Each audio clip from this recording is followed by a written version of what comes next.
চলো আমরা ক্লাসের দিকে যাই।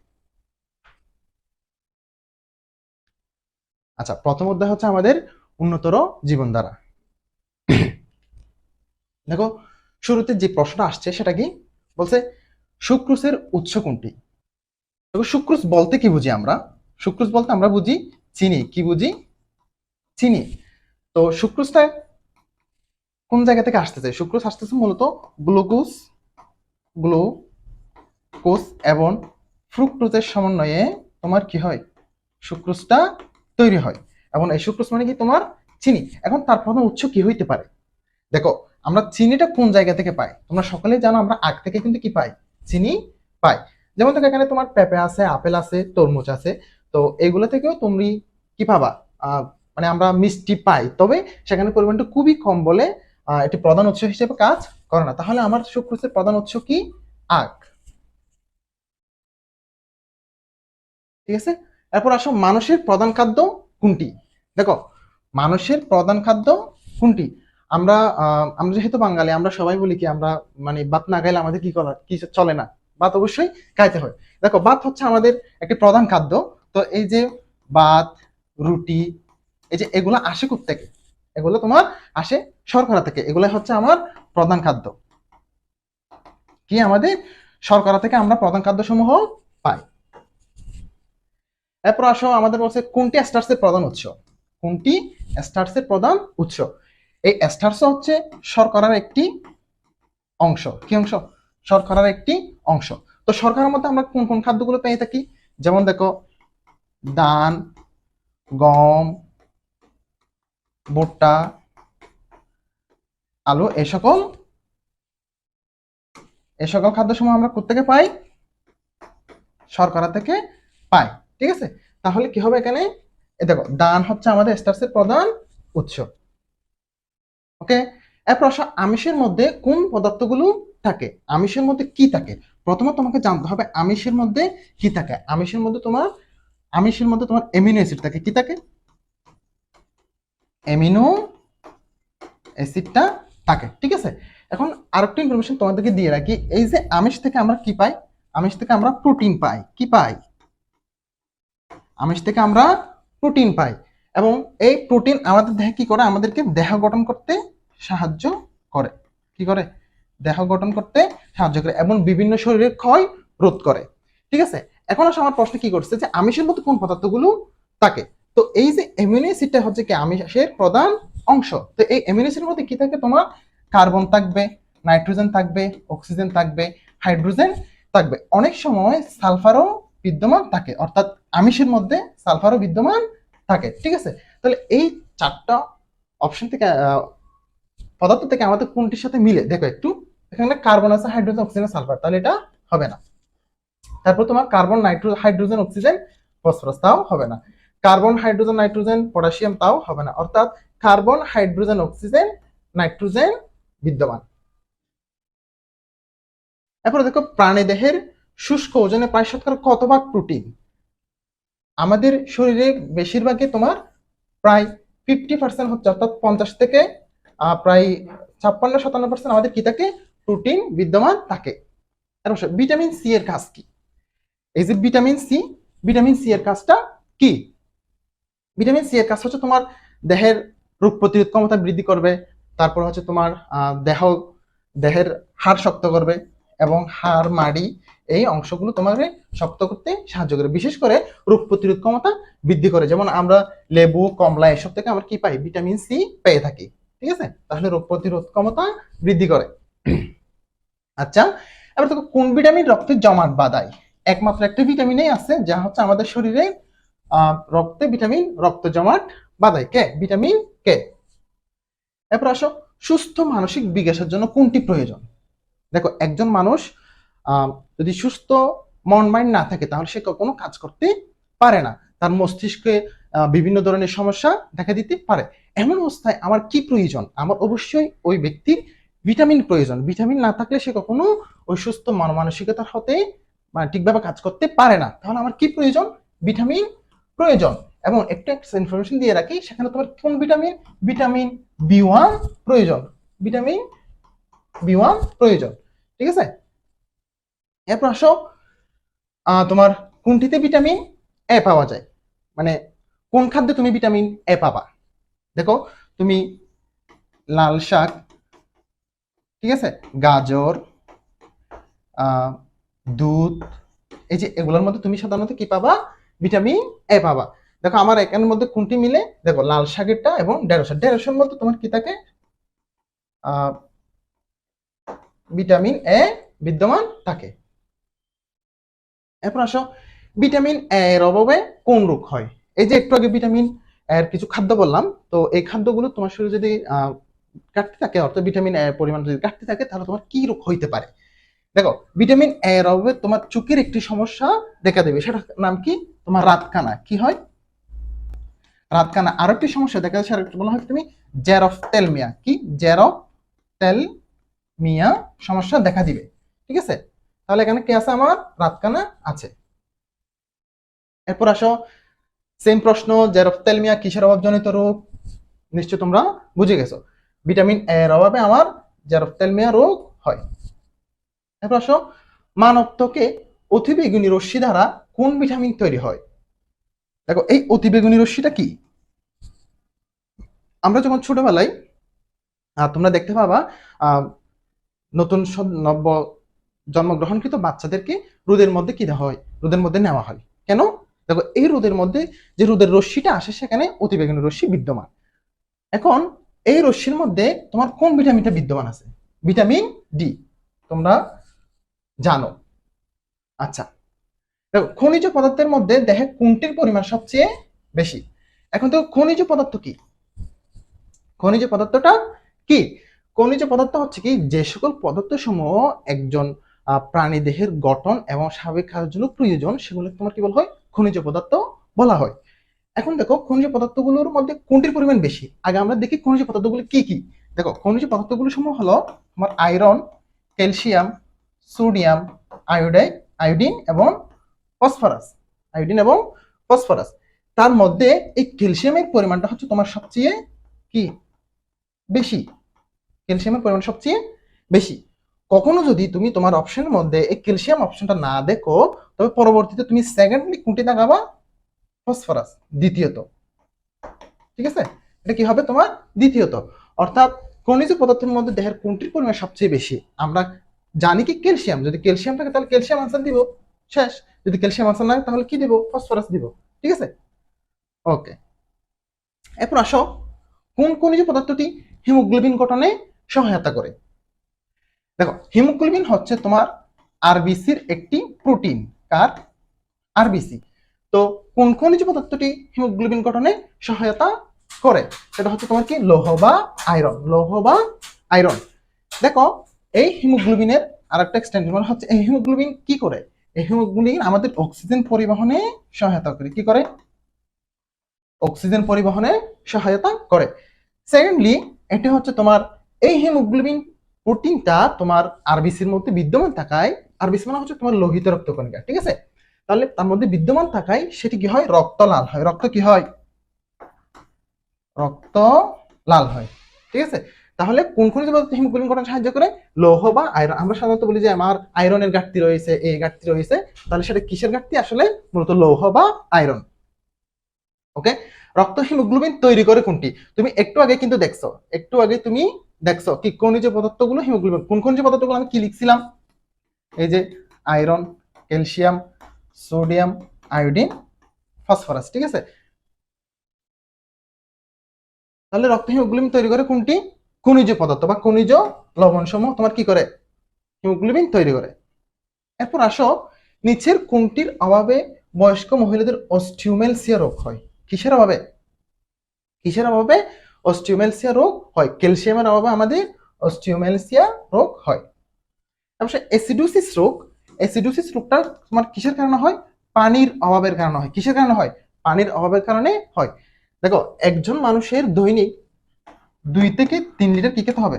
পানি খেতে হবে। কেননা এই অ্যাসিডোসিস রোগের মতো বিভিন্ন ধরনের সমস্যা আমাদের দেখা দিবে, তাই আমাদের দৈনিক 2 থেকে 3 লিটার পানি খাওয়া প্রয়োজন। দেখো একজন পূর্ণবয়স্ক ব্যক্তির দৈনিক কি পরিমাণ পানি পান করা উচিত? দেখো কত লিটার? 2 থেকে 3 লিটার। এরপর আসো, কোনো ব্যক্তির দেহের ওজন যদি তোমার কত হয় 55 কেজি হয় এবং উচ্চতা যদি 1.5 হয়, তার বিএমআই কত? কি কত? বিএমআই কত? তোমরা নিশ্চয় জানো যে বিএমআই মানে কি। বিএমআই বিএমআই হচ্ছে একজন ব্যক্তির দেহটা তার মানে তার শরীরটা কোন অবস্থানে আছে, সে কি এখন তার ওজন বেশি আছে না কম আছে, তার কি করতে হবে এই মুহূর্তে, অর্থাৎ তার বডির ফাংশনটা কোন অবস্থা আছে সেটা জানার জন্য আমাদের বিএমআইটা হিসেব করা হয়। বিএমআই এর পূর্ণরূপ কি? Body mass index. এখন দেখো এই বিএমআই এর একটা খুব সুন্দর সূত্র আছে, সেটা কি? ভর ভর ডিভাইডেড বাই তোমার কি উচ্চতা। উচ্চতাটা অবশ্যই তোমার মিটারে নিতে হবে এবং পুরা উচ্চতার কি করতে হবে? বর্গ করতে হবে। অর্থাৎ বর্গে যদি তুমি উচ্চতাকে বর্গ করে ভাগ করো তাহলে তুমি বিএমআই এর মানটা পাবা। এখন আসো, এই বিএমআই এর একটি আদর্শ মান আছে। কি আছে? আদর্শ মান আছে। সেটা কি? সেটার মান হচ্ছে তোমার 18.5 থেকে যদি তোমার 24.9 আসে, তাহলে এই মানের মধ্যে যদি থাকে তাহলে সে হচ্ছে কি সুস্বাস্থ্যের আদর্শ মান, অর্থাৎ তার বডিটা এখন ঠিক আছে। ঠিক আছে, সে মোটাও না, সে চিকনও না, তার স্বাভাবিক অবস্থায় সে আছে। এখন দেখো, যদি কারো 18.5 চেয়ে কম হয়ে যায় তাহলে তার ওজনটা কি? তার ওজন কম। এবং 24.9 চেয়ে যদি বেশি হয় তাহলে তার ওজনটা কি হবে? বেশি হবে। তার ওজনটা বেশি হবে, অর্থাৎ আমরা তাকে মোটা বলে বলতে পারি। ঠিক আছে, এখন দেখো আমরা এই ম্যাথটা যদি করতে চাই,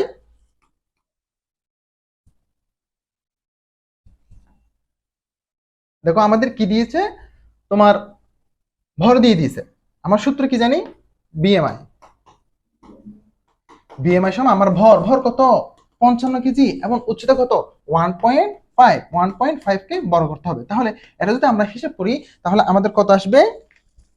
দেখো, 55 ভাগ 1.5 হোল স্কয়ার, অর্থাৎ আমাদের 24.4 আসবে। বুঝতে পারছো? 24.4 আসবে। ওকে, এরপর আসো, প্রতি গ্রাম শর্করা জারণ করলে 1 গ্রাম শর্করাকে যদি আমি জারিত করি তাহলে কি পরিমাণ তাপ, কত কিলো ক্যালোরি তাপ উৎপন্ন হবে? 4.5 কিলো ক্যালোরি তাপ উৎপন্ন হবে। দেখো, কোনটি দেহ গঠনমূলক খাদ্য? শুরুতে একটু করে বলছিলাম, কিন্তু দেখো দেহ গঠনমূলক খাদ্যগুলো আমরা কোন জায়গা থেকে পাই? যেখান থেকে আমরা প্রোটিন পাবো। কি পাবো? প্রোটিন পাবো। তো প্রোটিন পাই কোন খাদ্যগুলো থেকে? যেমন মাছ, মাংস, ডিম, দুধ, এই অংশগুলো থেকে আমরা কি পাই? কি পাই? প্রোটিন পাই। এই খাদ্যগুলো মাধ্যমে প্রোটিন হয়ে আমাদের কি হয়? দেহ গঠনে সাহায্য করে। তাহলে কোন অপশনটা হবে? ডিম। অবশ্য পানিতে দ্রবণীয় ভিটামিন কোনটি? তোমাকে জিজ্ঞেস করছে কি পানিতে দ্রবণীয় ভিটামিন কোনটি? আমি শিখবো পানিতে অদ্রবণীয় ভিটামিন কোনটি। কি শিখবো? পানিতে অদ্রবণীয় ভিটামিন কোনটি? দেখো, পানিতে অদ্রবণীয়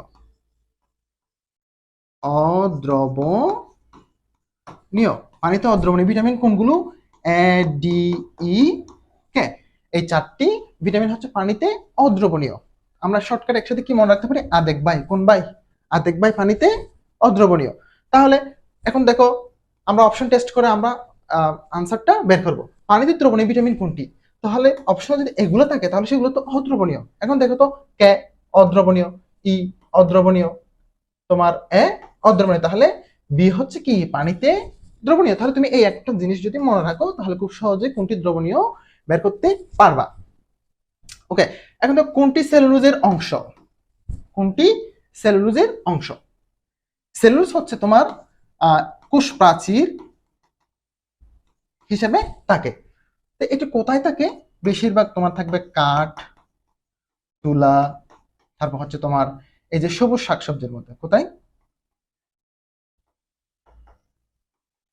ঠিক আছে, তাহলে এখানে দেখো আখ আছে, সিনিক ক্যান্ডি আছে, চিনি আছে, তাহলে অবশ্যই আমাদের কি হবে? সবজি হবে। ওকে, এরপর আসো, কালটার কি জাতীয় পদার্থ? কালটার কি জাতীয় পদার্থ? কালটার হচ্ছে এমন একটি হরমোন যা তোমার উদ্ভিদের বৃদ্ধিটা কম ঘটাবে কিন্তু ফুল এবং ফল ঘটাতে সাহায্য করবে। সেক্ষেত্রে তোমার এই কালটার হরমোনটা কি করা হয়? দেওয়া হয় গাছের মধ্যে, বিশেষ করে আম গাছের মধ্যে এটা দেওয়া হয়। তাহলে কালটার কি? কালটার হচ্ছে এক ধরনের হরমোন। এরপর আসো, খাদ্য পিরামিডের উপরের দিক থেকে 3 নং ধাপে রয়েছে কোন গ্রুপ, কোন খাদ্য গ্রুপ? ঠিক আছে, কোন খাদ্য গ্রুপটা রয়েছে? আচ্ছা, দেখো এখানে আনসার চলে আসছে, সমস্যা নাই। আমরা একটু দেখি খাদ্য পিরামিডটা কি। তোমরা সকালেই জানো যে খাদ্য পিরামিডটা দেখতে আমার একটা ত্রিভুজের মতো। কিসের মতো? এখানে কয়টা ভাগ আছে? 4টা ভাগ রয়েছে। এই যে একদম নিচের ধাপে যেটা থাকে সেখানের মধ্যে তোমার কি? শর্করা বা দানাদার জাতীয় খাদ্য। ঠিক আছে, একদম উপরে রয়েছে তোমার কি? স্নেহ জাতীয় খাদ্য। তারপর রয়েছে আমিষ জাতীয় খাদ্য। ঠিক আছে, এরপর রয়েছে তোমার এখানে তোমার কি শাকসবজি, শাকসবজি তোমার ভিটামিন জাতীয় খাদ্যগুলো এখানে বিদ্যমান থাকে। তাহলে এখন তুমি দেখো তোমার প্রশ্নে কি চাইছে, বলছে খাদ্য পিরামিডের উপরের দিক থেকে, কিন্তু কোন দিক থেকে? উপরের দিক থেকে। তো উপরের দিক থেকে আমি নাম্বারিং করি, তো এটা যদি 1 নাম্বার হয়, এটা যদি 2 নাম্বার হয়, এটা কয় নাম্বার? 3 নাম্বার, এটা 4 নাম্বার। তো এখন আমার 3 নাম্বার দাবে কি রয়েছে একটু করে খেয়াল করো তো তুমি, শাকসবজি এবং ভিটামিন, শাকসবজি এবং ভিটামিন। এই যে আনসার এটাই। এখন দেখো আরেকটু বলি, যে তোমাকে যদি বলে নিচের কোন কোন খাদ্যগুলো অধিক বেশি প্রয়োজন আমাদের জন্য, তাহলে তুমি বলবা শর্করা এবং দানাদার জাতীয় খাদ্য। কেন? তুমি দেখো পিরামিডের মধ্যে আমরা এই বক্সটা কি একটু বড়, অর্থাৎ এর পরিমাণটা একটু বেশি, তার আরেকটু কম, আরেকটু কম, আরেকটু কম প্রয়োজন। তাহলে শর্করা জাতীয় খাদ্য এবং দানাদার জাতীয় খাদ্য সমূহ আমাদের জন্য বেশি প্রয়োজন। বুঝছো তো? অর্থাৎ খাদ্য পিরামিডের 3 নম্বর ধাপে রয়েছে আমাদের শাকসবজি এবং ফল। দ্বিতীয় অধ্যায় জীবনের জন্য পানি। দেখো অধ্যায়ের নামটা কি? জীবনের জন্য পানি। পানি হচ্ছে খুবই গুরুত্বপূর্ণ একটি দ্রাবক বলো বা আমাদের জীবনের জন্য প্রয়োজনীয় একটি উপাদান। ওকে, আমরা পানিকে কি দ্বারা প্রকাশ করতে পারি? পানিকে প্রকাশ করা হয় তোমার H2O। এই পানির আরেকটি ধাপ রয়েছে, সেটা হচ্ছে তোমার কি ভারী পানি, সেটাকে তোমার কি বলা হয়? D2O। আচ্ছা, দেখো এই D2O-টা তুমি একটা এক্সট্রা ইনফরমেশন হিসেবে মনে রাখবা। আমরা পানি মানে কি জানি? H2O। দেখো এই পানি হচ্ছে একটি তার পিএইচ এর মান হচ্ছে তোমার কত? 7। তার পিএইচ এর মান কত? 7। আমরা ভালো করেই জানি যে কি পিএইচ এর মান যদি 7 হয় তাহলে সেটা কি হয়? নিরপেক্ষ হয়। অর্থাৎ তার পিএইচ এর মান কি হয়? নিরপেক্ষ হয়। ওকে, দেখো আমরা এই অধ্যায়ে কি কি আছে একটু দেখে নিই। শুরুতে আছে 1 ঘনমিটার পানির ভর কত? 1 ঘনমিটার পানির ভর, 1 ঘনমিটার পানির ভর কত? 1000 কেজি। কত কেজি? 1000 কেজি। এবার হচ্ছে বিশুদ্ধ পানির পিএইচ কত? দেখো একটু আগেই বললাম আমাদের পানির বিশুদ্ধ পানির পিএইচ কত হবে? অবশ্যই 7 হবে। আর যে সকল পিএইচ এর মান তোমার 7 আসবে সেটা কি হবে? অবশ্যই নিরপেক্ষ হবে। কি হবে? নিরপেক্ষ হবে। ওকে, নেক্সট। পানি কোথায় কঠিন আকারে থাকে? দেখো পানি কোথায় কঠিন আকারে থাকে?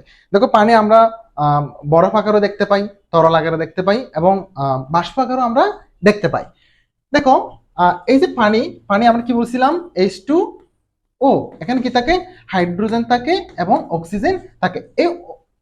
এই মৌলসমূহের সমন্বয়ে এখানে কি হয়? পানি তৈরি হয়। তাহলে এখানে যে পানির অণু রয়েছে, এই পানির অণুসমূহ, পানির পদার্থসমূহ কি থাকে?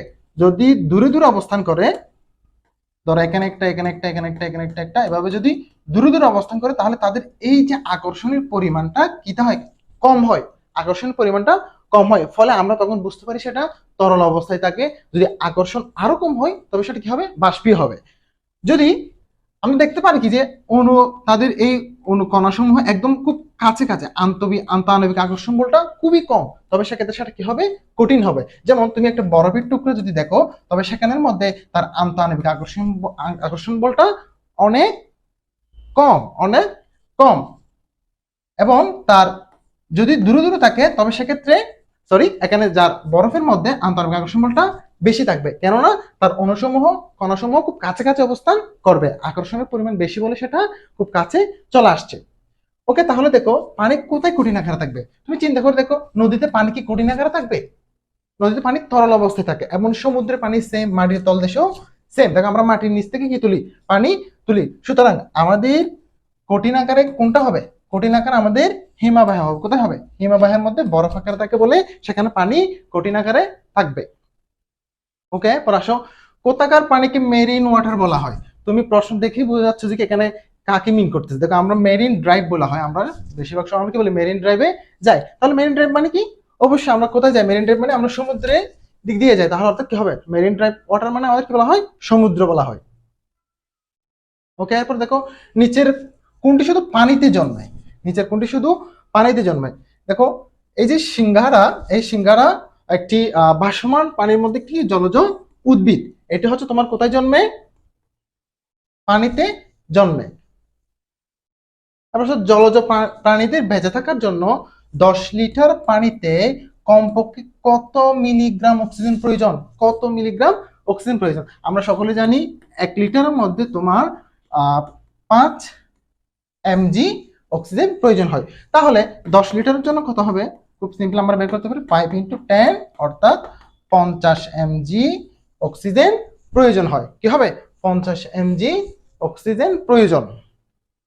এরপর আসো, আসাদ সাহেবের বয়স 45 বছর, তার স্পষ্ট দৃষ্টির ন্যূনতম দূরত্ব কত। দেখো কোথাকার কোন আসাদ সাহেব, তার বয়স কত বলছে, 45 বছর বলছে, তাহলে তার স্পষ্ট দৃষ্টির ন্যূনতম দূরত্ব অর্থাৎ সে কি পরিমাণ দূরত্বে তার একটা বস্তু সঠিকভাবে সম্পূর্ণভাবে একদম নিখুঁতভাবে দেখতে পাবে। তা আমরা সকলেই জানি একদম প্রাপ্তবয়স্ক মানুষের তোমার 25 সেন্টিমিটার দূরত্বে সে স্পষ্ট দেখতে পাবে। অনেক সময় তোমাকে সেটা সেন্টিমিটার না দিয়ে একটু চেঞ্জ করে দিতে পারে, কি বলবে, মিটারে দিতে পারে। তাহলে তুমি কি করবে, জাস্ট 25কে যখন তুমি 100 দিয়ে ভাগ করবা, এটা কোথায় চলে যাবে, মিটারে চলে যাবে। তাহলে স্পষ্ট ন্যূনতম দূরত্ব কত, 25 সেন্টিমিটার বা 0.25 মিটার। এরপর আসো, নিচের কোনটি জীবাণুনাশক নয়, জীবাণুনাশক নয়। দেখো এই যে এখানে তোমার N2O দেখতে পাচ্ছি, এটার নাম কি হচ্ছে তোমার নাইট্রাস অক্সাইড। কি অক্সাইড, নাইট্রাস অক্সাইড। নামটা একটু মনে রাখবা, অনেক সময় আসতে পারে যে N2 এর নাম কি, তুমি বলতে হবে কি নাইট্রাস অক্সাইড। এই নাইট্রাস অক্সাইড হচ্ছে তোমার জীবাণুনাশক নয়, বাকি প্রত্যেকটা অংশ যেমন chlorine, calcium chloride, hypochlorite, sodium chloride, এগুলো হচ্ছে তোমার কি জীবাণুনাশক হিসেবে ব্যবহার করা হয়। পানিতে সীসার অধিক উপস্থিতিতে কোন রোগ হতে পারে, কিডনি বিকল হওয়ার মতো রোগ হয়। এরপর আসলে ডিটারজেন্ট কারখানা থেকে কোনটি নির্গত হয়। এই যে আমাদের ডিটারজেন্ট ইউজ করা হয়, এই ডিটারজেন্ট কারখানা থেকে কি নির্গত হতে পারে, আমাদের নির্গত হচ্ছে তোমাকে ফসফেট। একটু করে দেখো এই ফসফেটকে কি দ্বারা প্রকাশ করা হয়, ফসফেট হচ্ছে PO4 3- এবং তোমার উপরে যে সালফেট লিখছে তার সঙ্গে হচ্ছে তোমার কি SO4 2- এবং ক্লোরাইড, এবং কি ক্লোরাইড অর্থাৎ Cl-। তাহলে এগুলো কেন লিখলাম, কারণ দেখো অনেক সময় এই যে ফসফেট বলবেন নিচের কোনটি ফসফেট, নিচের কোনটি ফসফেট, তাহলে তোমাকে অবশ্যই PO4 3- দেখাইতে হবে। ওকে, নেক্সট, আর্সেনিকের প্রভাবে কোন রোগ হয়, আর্সেনিকের প্রভাবে কোন রোগ, আর্সেনিককে As দ্বারা প্রকাশ করা হয়, তাহলে তার প্রভাবে কোন রোগ হইতে পারে, পাকস্থলীর রোগ হইতে পারে। এরপর তো কোনটি পানির অক্সিজেনের সাথে বিক্রিয়া করে, দেখো পানির মধ্যে কোনটি অক্সিজেনের সাথে বিক্রিয়া করবে, পানির অক্সিজেনের সাথে বিক্রিয়া করে কোনটি। দেখো জীবিত সেগুলো কখনো সে তার নিজের মতো চলবে, ঠিক আছে, এবং পানিতে দ্রবীভূত লবণ অলরেডি দ্রবীভূত আছেই, ঠিক আছে, পানিতে বিদ্যমান খনিজ সেটা তো পানিতে সারা জীবনই থাকবে, তাহলে সেটা তো কখনো তার বিক্রিয়া করার সুযোগ নাই। যেহেতু মৃত সেল আছে, সে যেহেতু তার অবস্থান পরিবর্তন হয়ে গেছে, তাহলে সে অবশ্যই একটা সময় গিয়ে ওই পানির অক্সিজেনের সাথে বিক্রিয়া করতে চাইবে। আচ্ছা, এরপর আসো, সমুদ্রের পানির উচ্চতা হচ্ছে কত, 45 সেন্টিমিটার বাড়ালে সুন্দরবনের কি পরিমাণ অংশ পানির নিচে তলিয়ে যেতে পারে, প্রায় 75% তলিয়ে যেতে পারে। কোনটি উপধর্মী পদার্থ, এখন দেখো কোনটি উপধর্মী পদার্থ হতে পারে। তো আমরা জানি যে সকল পদার্থ সমূহ অ্যাসিড এবং ক্ষার উভয়ের সাথে বিক্রিয়া করতে পারে তাদেরকে আমরা উপধর্মী পদার্থ বলতে পারি। এখানে দেখো পানি, এই যে পানির পিএইচ এর মান তোমরা কত জানো, 7 জানো, কত, পানির পিএইচ হচ্ছে কত, 7, যা নিরপেক্ষ, অর্থাৎ সে অ্যাসিড হয়েও কাজ করতে পারে, ক্ষার হয়েও কাজ করতে পারে। তাহলে কোনটি উপধর্মী পদার্থ, পানি হচ্ছে আমাদের একটি উপধর্মী পদার্থ। এরপর আসো, নিচের কোনটি অজৈব দ্রাবক, কোনটি অজৈব দ্রাবক, তার আগে আমরা চিনব জৈব দ্রাবক কোনগুলো। দেখো জৈব দ্রাবক কি, যে সকল দ্রাবক বা পদার্থ যৌগসমূহের মধ্যে তুমি কার্বন এবং অক্সিজেন দেখতে পাবা। কি দেখতে পাবা? কার্বন, অক্সিজেন, হাইড্রোজেন, এই তিনটি নর্মালি এই তিনটি পরমাণু যদি দেখতে পাবো তাহলে সেগুলোকে আমরা জৈব দ্রাবক বলো বা জৈব পদার্থ বলো আমরা এসব বলতে পারি। তখন আমাকে জিজ্ঞেস করো কোনটিও জৈব দ্রাবক, কোনটি অজৈব দ্রাবক, যেগুলো জৈব দ্রাবক সেগুলো বাদ, অপশন সেগুলো বাদ। তাহলে দেখো বেনজিন, বেনজিন মানে বেনজিনে কি থাকে? বেনজিন হচ্ছে C6H6, তার মানে কার্বন এবং হাইড্রোজেন বিদ্যমান। তারপর এসিটন, এসিটনও দেখো একটু বড়, CH3 C double bond O এবং CH3, তাহলে এটি কি এসিটোন। এই এসিটোনের মধ্যে তুমি কি দেখো? কার্বনও আছে, হাইড্রোজেন আছে এবং অক্সিজেনও বিদ্যমান আছে। এরপর আসো মিথানল, মিথানলে কি দেখতে পাই? এই যে CH3O, এটা কি তোমার মিথানল। তাহলে মিথানলের মধ্যে কি কার্বন, হাইড্রোজেন বিদ্যমান? একমাত্র পানিতে তোমার কি কার্বনটা অনুপস্থিত। দ্যাটস মিন আমার আনসার হবে কি পানি। কেন? এটি একটি অজৈব দ্রাবক। তাহলে জৈব দ্রাবক সমূহের মধ্যে কার্বন, অক্সিজেন, হাইড্রোজেন বিদ্যমান থাকে, তাহলে সেক্ষেত্রে এই তিনটা অপশন হবে না। এবং পানির মধ্যে যেহেতু কার্বন নেই, তার মানে সেটা কি হবে? তোমার অজৈব দ্রাবক হবে। এরপর আসো, পানি বিশুদ্ধ করার অন্যতম পদার্থ হচ্ছে তোমার ক্লোরিন। এটা ভালো করে মুখস্থ রাখতে হবে। পানি বিশুদ্ধ করার অন্যতম পদার্থ কোনটি? ক্লোরিন। ভূপৃষ্ঠের মোট কত ভাগ পানি? প্রায় 75% হচ্ছে ভূপৃষ্ঠের মধ্যে পানি বিদ্যমান। তারপর আসো, ব্লিচিং পাউডার, ব্লিচিং পাউডারের সংকেত কোনটি? Calcium chloro hypochloride. কি? Calcium chloro hypochloride, CaOCl whole Cl, এটা হচ্ছে তোমার ব্লিচিং পাউডার। তার বাণিজ্যিক নাম হচ্ছে কি তোমার ব্লিচিং পাউডার, এবং তার অপর একটি নাম হচ্ছে তোমার কি calcium chloro hypochlorite. Calcium chloro hypochlorite. এই যে একটা অক্সিজেন আছে, এই অক্সিজেনের কারণে তার নাম আসছে কি হাইপোক্লোরাইড, অর্থাৎ ক্যালসিয়াম ক্লোরো হাইপোক্লোরাইড। কত সালে আমেরিকা ইরিরথকে মৃতরথ হিসেবে ঘোষণা করেন? 1960 সালে তোমার কি করা হয়? মৃতরথ হিসেবে ঘোষণা করা হয়। কত ডিগ্রি তাপমাত্রার পানির ঘনত্ব সবচেয়ে বেশি? কত ডিগ্রি সেলসিয়াস তাপমাত্রায় বলতে পারে, কত ডিগ্রি ফারেনহাইটে বলতে পারে। আমাদের তাপমাত্রা মাপার তিনটা স্কেল রয়েছে, সেলসিয়াস স্কেল, ফারেনহাইট স্কেল এবং কেলভিন স্কেল। তার মধ্যে তোমাকে জিজ্ঞেস করছে কত ডিগ্রি তাপমাত্রায়। হ্যাঁ, ওরা বলে নাই যে কি তোমার কি সেন্টিগ্রেড না ফারেনহাইট। তার মানে তোমার অপশনে কিন্তু ভালো করে খেয়াল করতে হবে। আমার সবচেয়ে পানির ঘনত্ব সবচেয়ে বেশি 4 ডিগ্রি সেলসিয়াস তাপমাত্রা, তো 4 ডিগ্রি সেলসিয়াস তাপমাত্রায়। এটা অনেক সময় তোমাকে এভাবেও দিতে পারে যে 4 ডিগ্রি ফারেনহাইট দিল, তাহলে কি এটা কি আনসার হবে? কখনো না। আমার কি হবে? 4 ডিগ্রি সেন্টিগ্রেড, 4 ডিগ্রি সেলসিয়াস তাপমাত্রায় হবে। এরপর আসো, কোনটি সার্বজনীন দ্রাবক? সার্বজনীন দ্রাবক, সার্বজনীন বলতে আমরা বুঝি যে সবার সাথে কি থাকবে? মিলেমিশে থাকবে। তাকে সবখানে আমরা কি করতে পারবো? ব্যবহার করতে পারবো। তুমি বুঝে গেছো আশা করি। আমরা সবখানে কি ব্যবহার করে থাকি? পানি। আমরা অবশ্যই কি ব্যবহার করে থাকি? পানি। পানির সংকেত কি? H2O, H2O। এরপর আসো, ওষুধ তৈরির জন্য কোন প্রক্রিয়ায় পানি বিশুদ্ধ করা হয়? কোন প্রক্রিয়ায় পানি বিশুদ্ধ করা হয়? দেখো, ওষুধ কিন্তু আমরা খুবই সেন্সিটিভ একটা পদার্থ। সেখানে আমরা যে পানিটা ব্যবহার করব তা অবশ্যই সর্বোচ্চ বিশুদ্ধ হতে হবে। দেখো, সর্বোচ্চ বিশুদ্ধ কিভাবে তৈরি করতে পারি? পাতন পদ্ধতিতে আমরা পারি। কিভাবে? পাতন। দেখো, পাতন পদ্ধতিতে কি? দেখো, পাতন সমান আমরা জানি বাষ্পীভবন প্লাস ঘনীভবন। এখন বাষ্পীভবন কি এবং ঘনীভবন কি একটু করে বলতেছি। দেখো, বাষ্পীভবন মানে তুমি একটা পানিকে যখন তাপ দিছো তখন সে ওই পানির অনুপরমাণুগুলো উত্তেজিত হয়ে পানি বাষ্প আকারে চলে যাচ্ছে, এটা হচ্ছে কি বাষ্পীভবন। এবং এই বাষ্পকে যখন আমি তুমি খেয়াল করবা তোমার বাসার ডেস্কের উপরে যখন ঢাকনা দেওয়া হয়, ওই ঢাকনার মধ্যে ছোট ছোট ছোট বাবল তৈরি হয়। এগুলো হচ্ছে তোমার কি বাষ্পীভবনের কারণে এখানে ওরা বাষ্পীভূত হয়েছে। এবং এই বাষ্প যখন পুনরায় একটা পাত্রে পড়বে তখন সেটা কি বলা হয়? আমরা ঘনীভবন বলা হয়। অর্থাৎ বাষ্পকে যখন তুমি কঠিনের দিকে পরিণত করতে চাইবা তখন সেটাকে বলা হয় ঘনীভবন। অর্থাৎ পাতন পদ্ধতিতে আমরা সর্বোচ্চ বিশুদ্ধ প্রক্রিয়ায় ওষুধ তৈরির জন্য ব্যবহার করা হয়।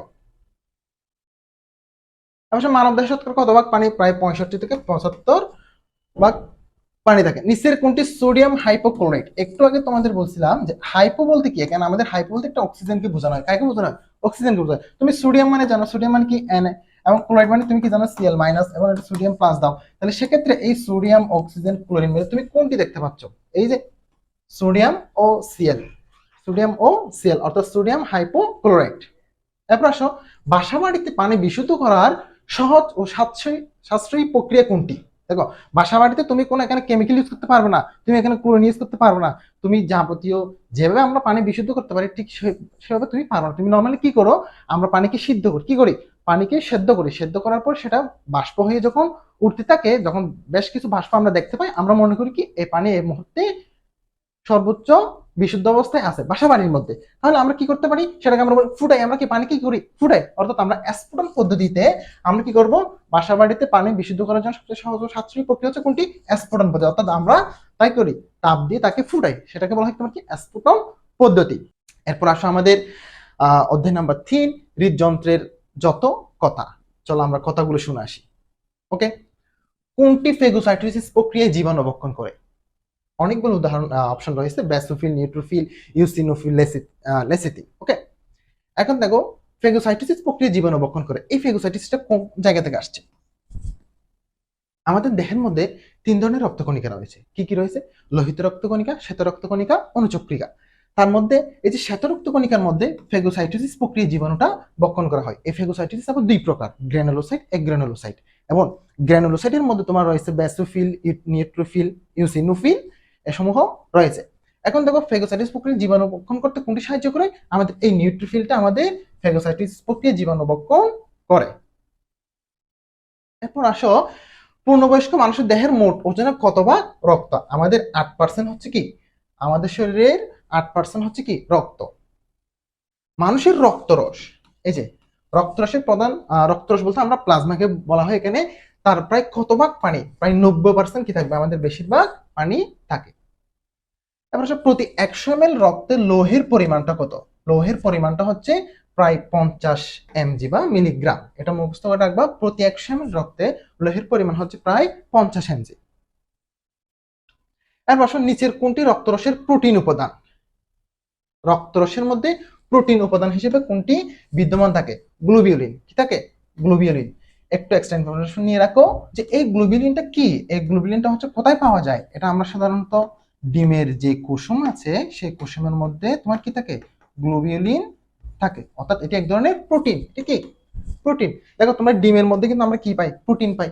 হ্যাঁ, এটি একটা আমিষ জাতীয় খাদ্য। তাহলে নিচের কোনটি রক্তরসের প্রোটিন উপাদান? গ্লোবিউলিন।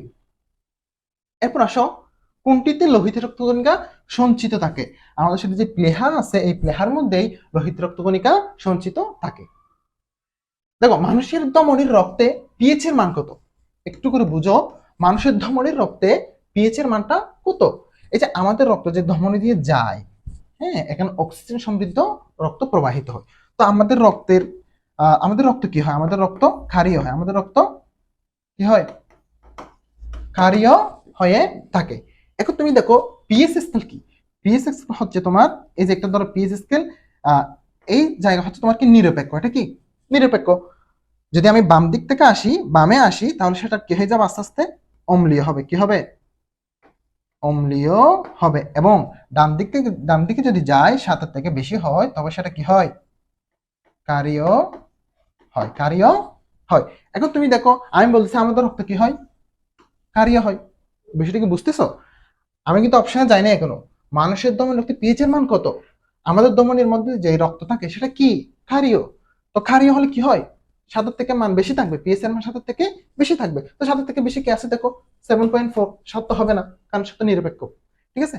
তাহলে আমাদের কত হবে? 7.4। এরপর আসো, কোনটি রক্তের তরল অংশ? একটু আগেই বললাম রক্তের তরল অংশ কি বলা হয়? প্লাজমা বলা হয়। কি বলা হয়? প্লাজমা বলা হয়। নিচের কোনটি রক্তরসের প্রতিরক্ষামূলক জৈব পদার্থ? কোনটি প্রতিরক্ষা হিসেবে কাজ করবে? অ্যান্টিটক্সিন হচ্ছে আমাদের প্রতিরক্ষা হিসেবে কাজ করবে। দেহে অ্যালার্জি প্রতিরোধ করে। দেহে অ্যালার্জি প্রতিরোধ করে কোনটি? আমাদের গ্রানুলোসাইট থেকে। যে আমাদের শ্বেত রক্তকণিকা ছিল, ওই শ্বেত রক্তকণিকার মধ্যে যে গ্রানুলোসাইট বলছিলাম, তার মধ্যে ইউসিনোফিল, বেসোফিল যে ছিল, সেগুলো হচ্ছে আমাদের কি করে? অ্যালার্জি প্রতিরোধ করে। এবার আসো, অন্তঃকোরা গ্রন্থি থেকে নিঃসৃত হয় কোনটি? অবশ্যই এটা তোমরা জানো, অন্তঃকোরা গ্রন্থি থেকে আমাদের কি হয়? হরমোন নিঃসৃত হয়। দেখো আরেকটা সুন্দর প্রশ্ন, যে পার্পুর অবস্থা সৃষ্টি হয় কোন রোগে আক্রান্ত হলে? পার্পর অবস্থা সৃষ্টি হয় কোন রোগে আক্রান্ত হলে। এই পার্পর অবস্থা বলতে তোমার কি হবে, আমাদের শরীরে যে তিনটা রক্তকণিকা বলছিলাম যে লোহিত রক্তকণিকা, শ্বেত রক্তকণিকা, অনুচক্রিকা, তার মধ্যে অনুচক্রিকার পরিমাণ যদি কি হয় কমে যায়, কার, অনুচক্রিকার পরিমাণ যদি তোমার কি হয় কমে যায়, তবে আমার পার্পর অবস্থার সৃষ্টি হয়। এখন দেখো এই অনুচক্রিকা কখন কমে যায়, যখন তুমি ডেঙ্গু জ্বর আক্রান্ত হবা, তোমার শরীর যখন অধিক বেশি তাপ থাকবে, তখন সেক্ষেত্রে তোমার কি হয়, অনুচক্রিকার পরিমাণটা হ্রাস পায়, তারা কি হয় হ্রাস পায়, সেক্ষেত্রে তোমার ডেঙ্গু জ্বর হয়। তাহলে পার্পর অবস্থা সৃষ্টি হয় কোন রোগে আক্রান্ত হলে, ডেঙ্গু জ্বরে। এরপর আসো, কোন রোগটির কারণে অনুচক্রিকের সংখ্যা স্বাভাবিকের তুলনায় কমে যায়, একটু আগেই বললাম কি হবে, কি হবে, অনুচক্রিকের পরিমাণ কমে যায়, তখন পার্পর অবস্থা সৃষ্টি হলে অনুচক্রিকের পরিমাণ কমে যায়। এরপর আসো, আরএস প্লাস ফ্যাক্টর যুক্ত সুমনের রহিত সুমনের সহিত আরএস ফ্যাক্টর যুক্ত স্বপ্নার বিয়ে হলে তাদের কি সমস্যা হতে পারে, তাদের কি সমস্যা হবে, তাদের গর্ভপাতের সমস্যা হবে।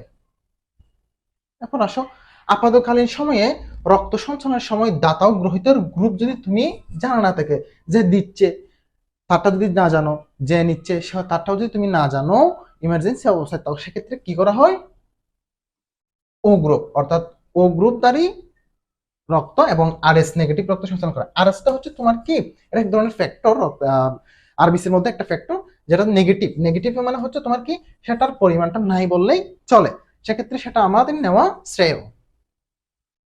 এরপর আসো, কার্ডিয়াক চক্রের ধাপ কয়টি।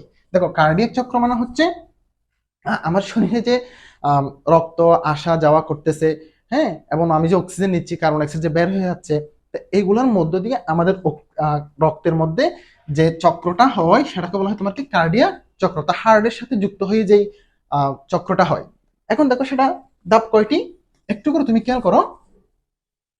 এই যে আমার সারা দেহ, এই সারা দেহ থেকে রক্ত কোথায় আসবে, সারা দেহ থেকে রক্ত হৃৎপিণ্ডে আসবে, কোথায় আসবে, হৃৎপিণ্ডে আসবে।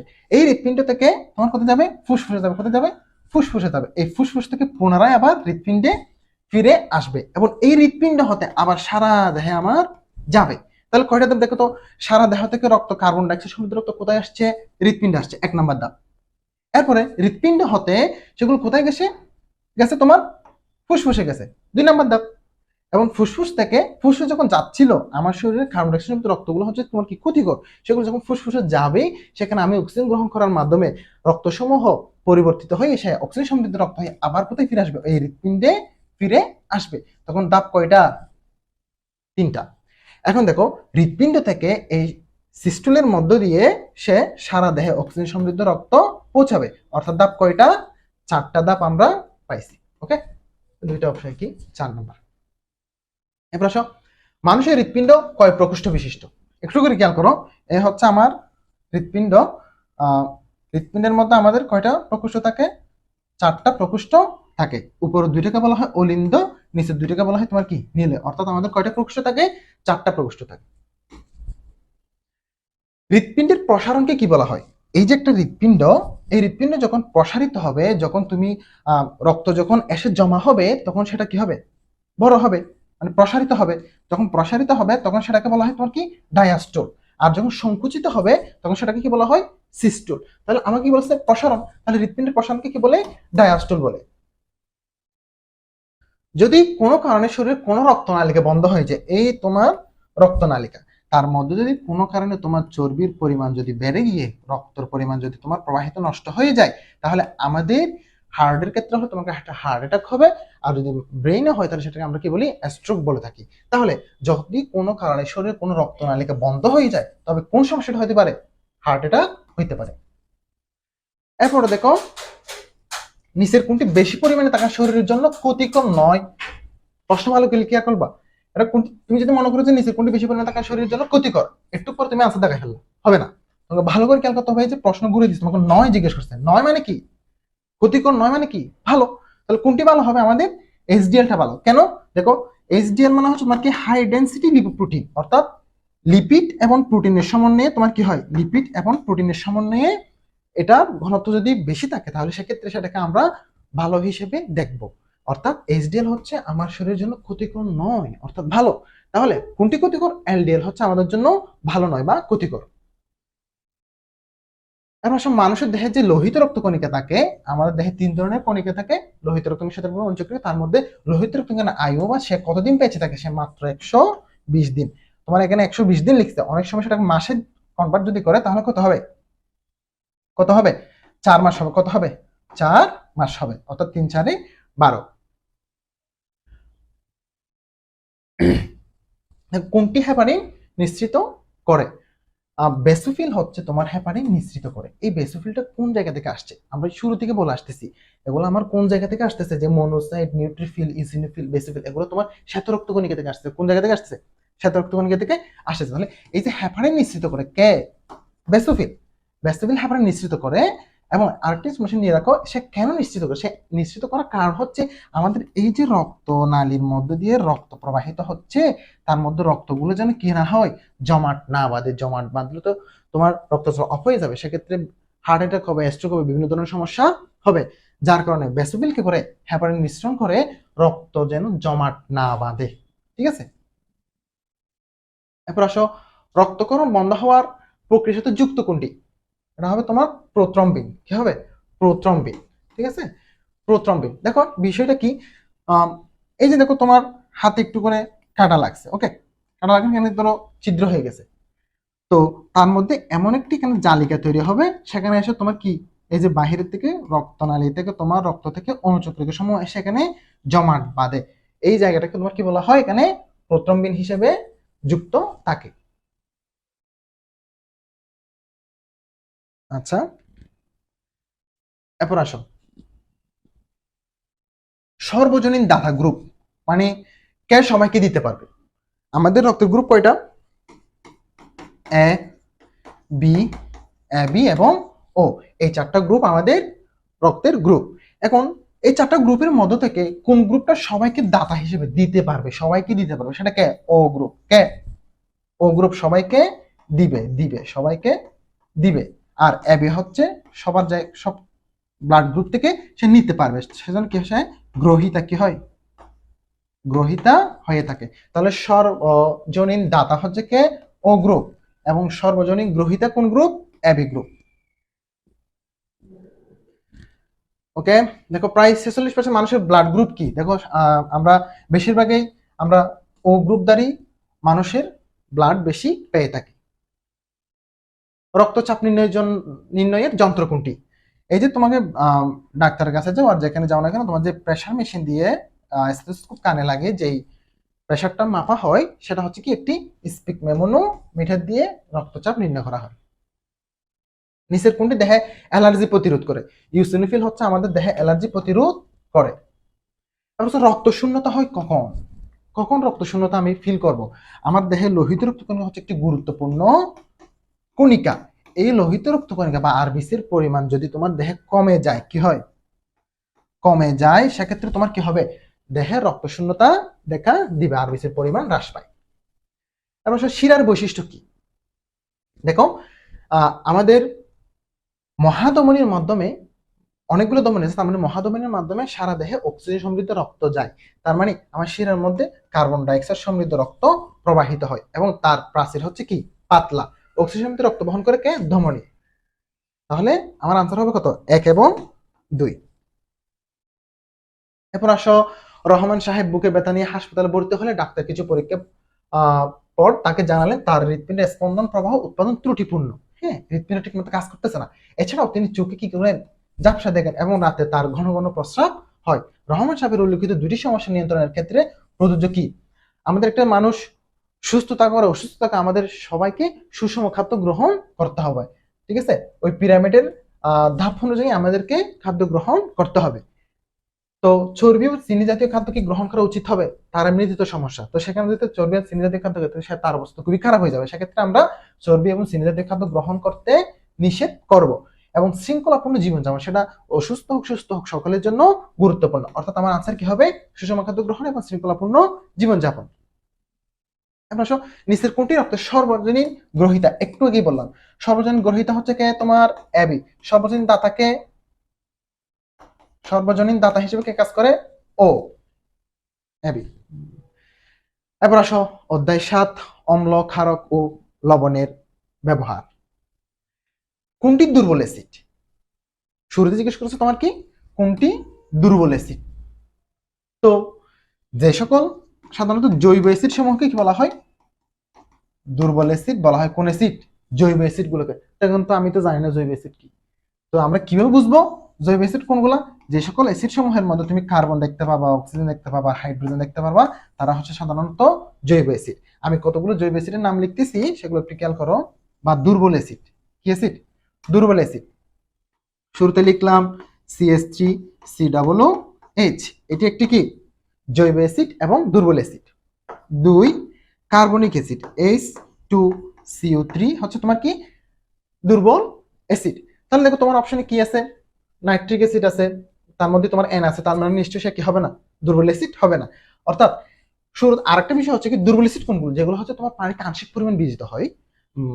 প্রথমে তুমি সংজ্ঞাটা জেনে রাখো যে দুর্বল অ্যাসিডটা কি। দুর্বল অ্যাসিড হচ্ছে যারা পানিতে আংশিক পরিমাণ বিজিত হয়। কোনগুলো হয়? জৈব অ্যাসিড গুলো হয়। জৈব অ্যাসিড কোনগুলো?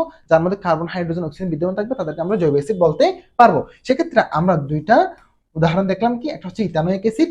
এই অ্যাসিডটার নাম হচ্ছে, অনেকগুলো নাম আছে, ঠিক আছে, অনেকগুলো নাম হয়েছে। তার নাম হচ্ছে তোমার কি ভিনেগার হিসেবে তাকে আমরা চিনি কি ভিনেগার। তারপর হচ্ছে তোমার ইথানোয়িক অ্যাসিড। কিনোয়িক অ্যাসিড? Ethanoic acid. এবং আরেকটা বলা হয় তোমার কি অ্যাসিটিক অ্যাসিড। কি অ্যাসিড? Acetic acid. বুঝছো? তাহলে এটা হচ্ছে খুব ইম্পর্টেন্ট একটা জৈব অ্যাসিড, যে তোমার বিভিন্নভাবে প্রশ্নে আসতে পারে। যে ভিনেগার হিসেবে কোনটি থাকে? CH3COOH। ইথানোয়িক অ্যাসিড কোনটি? CH3COOH। অ্যাসিটিক অ্যাসিড কোনটি? CH3COOH। প্রত্যেকটা ক্ষেত্রে তুমি CH3COOH টা আনসার হিসেবে দিবা। তাহলে দুর্বল অ্যাসিড কোনটা? যে সকল অ্যাসিড সমূহ পানির মধ্যে আংশিক পরিমাণ বিজিত হয়, সে সকল অ্যাসিড সমূহ তোমার কি বলা হয়? দুর্বল অ্যাসিড বলা হয়। তাহলে আমার আনসার কোনটা হবে? এখানে দেখো কার্বনিক অ্যাসিড H2C3 আমার আনসার হবে। এবার আসো কোনটি জৈব অ্যাসিড? একটু আগে বললাম জৈব অ্যাসিড সমূহ কোনগুলো? যাদের মধ্যে আমি কি দেখবো কার্বন, অক্সিজেন এবং হাইড্রোজেন দেখলাম, তাদেরকে আমরা কি বলবো? জৈব অ্যাসিড বলবো। অর্থাৎ দেখো CH3COOH এর মধ্যে H, কার্বন, হাইড্রোজেন আছে, কিন্তু এখানের মধ্যে হাইড্রোজেন থাকলে নাইট্রোজেন এবং সালফার, আবার এদিকে কার্বন আছে, ঠিক আছে। এখানে CH3COOH হচ্ছে তোমার কি জৈব অ্যাসিড। তারপর নিচের কোন অ্যাসিডটি শক্তিশালী অ্যাসিড? দেখো কোন অ্যাসিডটি শক্তিশালী অ্যাসিড? যে সকল অ্যাসিড সমূহ সম্পূর্ণ বিয়োজিত হয়, কি হয়? সম্পূর্ণ বিয়োজিত হয়, তারা হচ্ছে তোমার কি শক্তিশালী অ্যাসিড। এক। দ্বিতীয়ত হচ্ছে তোমার তারা আচ্ছা শক্তিশালী অ্যাসিড বলা হয়। এবং শক্তিশালী অ্যাসিড কোনগুলো? দেখো একটু করে, যেমন নাইট্রিক অ্যাসিড HNO3। দ্বিতীয়ত হচ্ছে তোমার HCl, যেটা তোমার পাকস্থলীর মধ্যে বিদ্যমান থাকে। 2 সালফিউরিক অ্যাসিড H2SO4। এগুলো তোমার কি শক্তিশালী অ্যাসিড হিসেবে থাকে, ঠিক আছে। এখন দেখো এটা কিন্তু একটা জৈব অ্যাসিড, এটার নাম কি হচ্ছে তোমার অক্সালিক অ্যাসিড। এটা কি একটু মনে রাখবা, অক্সালিক অ্যাসিড। এবং হচ্ছে তোমার কি ইথানোয়িক অ্যাসিড। এবং এটা সালফিউরিক অ্যাসিড, এটা কার্বনিক অ্যাসিড। তো আমার আনসার কোনটা হবে? আমার আনসার কোনটা হবে? বুঝে গেছো আশা করি যে কোন অ্যাসিডটি শক্তিশালী। সালফিউরিক অ্যাসিড হচ্ছে আমাদের একটি শক্তিশালী অ্যাসিড। এবার পাকস্থলীতে খাদ্য হজম করার জন্য দরকারি পিএইচ কত? একটু আগেই বললাম যে তোমার পাকস্থলীর মধ্যে কি থাকে? তোমার পাকস্থলীর মধ্যে কি থাকে? তোমার পাকস্থলীর মধ্যে HCl থাকে। কি থাকে? HCl এর একটি শক্তিশালী অ্যাসিড। তো যে সকল অ্যাসিড সমূহ শক্তিশালী অ্যাসিড, তাদের পিএইচ এর মান কত হবে? 7 থেকে অনেক কম, অনেক কম। আমার যদি 7 থেকে যদি কম হয়, তাহলে সেটা কি হয়? অম্লীয় হয়, অ্যাসিডীয় হয়। তো যত কম হবে তার অ্যাসিডের পরিমাণটা তত বেশি। 7 থেকে যত বেশি হবে তার ক্ষারের পরিমাণটা তত বেশি। তাহলে আমার পিএইচ এর পাকস্থলীর মধ্যে কি থাকে? তোমার HCl থাকে। তাহলে সেটার পিএইচ এর মান নিশ্চয়ই তোমার 7 থেকে কি হবে? কম হবে। তাহলে 7 থেকে কম কোনটা? 2। অর্থাৎ পাকস্থলীতে খাদ্য হজম করার জন্য দরকারি পিএইচ এর মান হচ্ছে কত? 2। এবার আসো অ্যাসিড বৃষ্টির ফলে মাটি থেকে কোনটি কমে যায়? আমাদের ক্যালসিয়ামের পরিমাণটা কমে যায়, যেহেতু আমাদের অ্যাসিডের পরিমাণটা আসতেছে মাটিতে মধ্যে, তোমার কি আসতেছে? অ্যাসিড আসতেছে। এরপরে দেখো ক্ষারীয় মাধ্যমে ফেনফথ্যালিনের বর্ণ কি? ফেনফথ্যালিন হচ্ছে একটা নির্দেশক। তো নির্দেশকের কাছে নির্দেশক হচ্ছে তুমি এটা কি অ্যাসিড না কারক, সেটা আমরা চিহ্নিত করার জন্য নির্দেশক ব্যবহার করা হয়। দেখো ক্ষারীয় মাধ্যমে ফেনফথ্যালিনের বর্ণটা কি হবে? তোমার পিঙ্ক কালার হবে। কি কালার হবে? পিঙ্ক কালার বা গোলাপি হবে। কি হবে? গোলাপি হবে। তোমরা নিশ্চয়ই পিঙ্ক মানে গোলাপি এটা জানো, হ্যাঁ। এটা একটু পুকি কালার, কি বলা হয়? পুকি কালার। তারপরে দেখো এই ফেনফথ্যালিনের ক্ষারীয় মাধ্যমে তোমার বর্ণ হচ্ছে কি? পিঙ্ক কালার বা গোলাপি কালার। কিন্তু অম্লীয় মাধ্যমে কি হবে, সেটা অবশ্যই বর্ণহীন হবে, এর অপশন নাই। আমরা অম্লীয় মাধ্যমে বললে কি বলবো, বর্ণহীন। ক্ষারীয় মাধ্যমে গোলাপি। এরপর আসো, নিচের কোনটিকে ক্যালামিন বলা হয়, নিচের কোনটিকে ক্যালামিন বলে। এই যে তোমার জিঙ্ক কার্বনেটকে আমরা কি বলবো, ক্যালামিন বলবো। এখানে আরো কয়েকটি তুমি নাম দেখতে পাচ্ছ, এটা হচ্ছে তোমার কি ক্যালসিয়াম হাইড্রোক্সাইড, এটা কি বলা হয় ক্যালসিয়াম হাইড্রোক্সাইড, এবং তার আরেকটি নাম হচ্ছে তোমার কি মিল্কোপ্লাইন, কি বলা হয় মিল্কোপ্লাইন। এবং জিঙ্ক কার্বনেটকে কি বলা হয়, ক্যালামিন বলা হয়। এই ক্যালসিয়াম অক্সাইডকে বলা হয় তোমার কি চুন, কি বলা হয় চুন। এবং ক্যালসিয়াম কার্বনেটকে বলা হয় তোমার চুনা পাথর, কি বলা হয় চুনা পাথর। ঠিক আছে, তাহলে আমার ক্যালামিন কাকে বলবো, জিঙ্ক কার্বনেটকে আমরা কি বলবো, ক্যালামিন বলবো। দেখো, শেভিং জেলে শেভিং জেলের মধ্যে কোনটি বিদ্যমান থাকে, পটাশিয়াম অ্যাসটিয়ারেট আমাদের শেভিং জেলে বিদ্যমান থাকে। কপার সালফেটের বাণিজ্যিক নাম, এই যে কপার সালফেট হচ্ছে, কপার সালফেট সাথে পানি যুক্ত থাকে 5 অণু পানি, এটাকে বলা হয় তোমার কি তুতে, এটি বলা হয় তুতে। শৈবালের উৎপাদন বন্ধে কোনটি খুবই কার্যকরী, হ্যাঁ কোনটি খুবই কার্যকারী, কপার সালফেট হচ্ছে খুবই কার্যকারী।